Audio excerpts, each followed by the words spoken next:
Hola, muy buenas, ¿qué tal? ¿Cómo estáis? Soy Sergio de Sergio Exotics y hoy os voy a enseñar cómo ahorrar con vuestros reptiles. Vamos ya con la primera. La primera es criar vuestro propio alimento vivo. ¿Qué me refiero con esto? Criar, por ejemplo, grillo, Bracticadubia y tenebrio, que sería la base de muchos de los animales que mantenemos. La cría es súper sencilla, no hay que ser un experto en la cría de insectos. En el canal tenéis todas las guías, os las dejaré abajo en el cajón, lo miráis y bueno, y echáis un vistazo de cómo se cría. La diferencia de criar insecto a tener que ir a comprar a la tienda, veréis que es descomunal. Si os sobra la pasta, no seguís viendo este vídeo, pero si queréis ahorrar, tenéis que hacer esto porque es importantísimo. Yo era de ir mensualmente, bueno, semanalmente iba entre una y dos veces a comprar y compraba bastante cantidad. Finalmente decidí meterme en la cría de insecto en su momento y bueno, al final de mes hay una diferencia bastante grande. Si no, muchas veces es inviable mantener, pues dependiendo de los animales que tengas, el gasto es increíble. Me estáis diciendo, sí, y yo que tengo serpientes, ¿cómo hago para ahorrarme dinero a la hora de mantener mis serpientes? ¿Cómo crío yo el alimento si yo no quiero tener ratas en casa criando o quiero tener ratones criando? Pues es buena pregunta.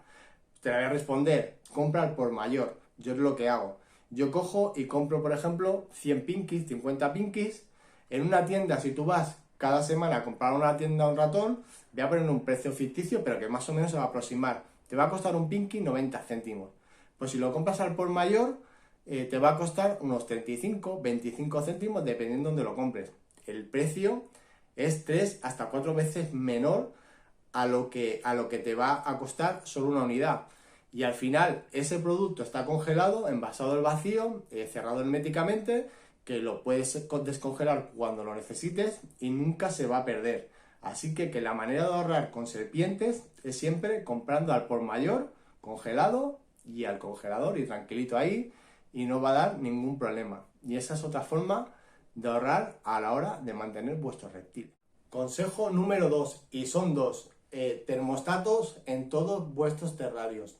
Es inútil tener un terrario sin termostato, ya que no va a haber nunca un corte de corriente, pese que la temperatura esté por encima de lo que necesitamos. ¿Qué decimos con esto? Si por ejemplo un terrario tiene que estar a 37 grados y no tenemos termostato, la bombilla seguirá calentando, estará todo el día calentando y a lo mejor estamos usando, no sé, os digo, 4 grados por encima, por decir algo. Esos grados nos los vamos a ahorrar en la factura de la luz. Vamos a hacer cortes que a lo mejor al cabo de una hora hace dos cortes de luz de, yo qué sé, de 20 minutos o 25, y si hacéis el cómputo de tiempo que está parado esa bombilla, al cabo del día son muchos, a lo mejor llega a más de una hora, y al cabo del mes, imaginaos el ahorro que hay solo por poner un termostato, ¿vale? Y luego otro es el temporizador. El temporizador es lo que hace que se enciende y se apagan las luces. Yo tengo todo con temporizadores. Mucha gente lo hace manual, pero al final encendéis a una hora, apagáis a otra. Muchas veces a lo mejor se tiran, si son animales que tienen que estar, yo que sé, 10 horas, 12 horas más o menos aproximadamente, se te olvida, te vas de fiesta y lo dejas encendido, vuelves, lo apagas, ¿vale? Y hay un descontrol. Un temporizador que sepas que están 10, 12 horas encendidos los animales y apagados de una manera correcta y sin tener que estar encendiendo y apagando manualmente. El número 3, parece una chorrada, pero este es muy bueno. Lo he visto en habitaciones de reptileros y lo veo una tontería porque estamos gastando inútilmente. En una habitación de reptiles, las ventanas cerradas, sobre todo en invierno, parece una tontería, y puertas cerradas en invierno. Mantener lo máximo de calor que podamos en esa habitación. Si tenemos una ventana abierta, la puerta que se escapa, el poco calor que pueda haber, si no está climatizada la habitación, va a hacer que nuestros terrarios necesiten y nuestras bombillas mucho más calor para generar hasta que salta el termostato. Por eso, cerrar siempre puertas y ventanas lo máximo posible, sobre todo en invierno, para mantener la temperatura más estable. Número 4. Bombillas acordes con el terrario. Difícil, sí, no sabemos, porque no hay una bombilla para, por ejemplo, como un termostato para un acuario se sabe que más o menos 1 vatio por litro, ¿no? Si por ejemplo, un acuario tiene 100 litros, ponemos un termostato, que es lo que calienta el agua, de 100 vatios y tendríamos más o menos la temperatura que necesitamos para ese acuario. Para terrarios es un poquito más complicado, depende mucho de donde estemos, del calor que haga, pero sí que es verdad que no podemos poner, por ejemplo, una bombilla, a lo mejor no nos hace falta poner bombillas de 150 vatios, dependiendo del reptil. Normalmente yo nunca he tenido una bombilla de tanta potencia y tengo reptiles que son desérticos y necesitan bastante calor. No compráis bombillas que estén sobrepasadas de potencia porque no hacen falta muchas veces. Bombillas, es que aquí es difícil de tocar el tema porque depende del reptil y la zona, ¿vale? Pero a lo mejor una bombilla de 100 vatios tenemos suficiente, o de 75 para pasar el invierno, para ese reptil en concreto, y no tenemos que tener una de 150 o 200 vatios. Tenemos que mirar un poquito los vatios de esa bombilla. Y luego otra cosa que entra dentro de aquí, de este tip, es tener bombillas de invierno y de verano. No es lo mismo tener un reptil, por ejemplo, yo las pogonas o yo que sé, clamidosaurio, en invierno hace mucho más frío, necesito más potencia para que mis terrarios estén pues, con las temperaturas y les tengo por ejemplo, de unos 100 vatios, 75 vatios para pogonas en mi caso, ¿vale? Y en cambio, en verano, con 50, incluso con menos vatios, me da la temperatura porque la habitación ya hace muchísima calor. Incluso muchas veces, en verano lo que hacemos, para ahorrar también, es coger y desconectar todo lo que es el calor en muchos reptiles, porque el calor que ya tienen en el ambiente, si le pusiéramos más calor, nos dispararíamos. Quinta. La quinta, cogerla con pinzas, ¿vale?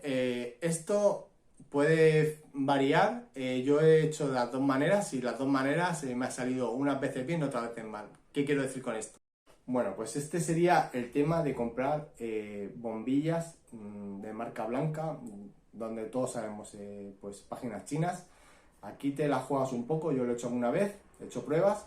Yo siempre digo que para los animales la mejor calidad. Estamos hablando de bombillas cerámicas, que es calor, que no es nada más, no estamos hablando de ultravioleta ni nada más, sino siempre de buena calidad, máxima calidad.